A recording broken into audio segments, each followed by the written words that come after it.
Hello everybody, and once again welcome back to How to Guide YouTube channel. Today in this video I'm going to show you how to run ads on TikTok, so make sure you follow my step till the end.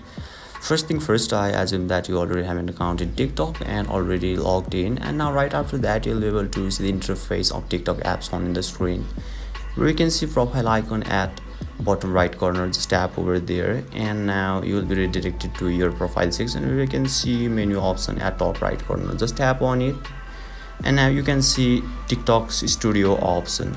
Once you click there, you will be redirected to the TikTok studio, where you can see setting option at top right corner. Once you tap on it, now you can see ad setting option. You just simply need to enable it and you will be able to run ads on TikTok successfully. So basically this is how you can run ads on TikTok app, and if you still encounter any issue during this process, feel free to leave a comment and I'll be happy to assist you.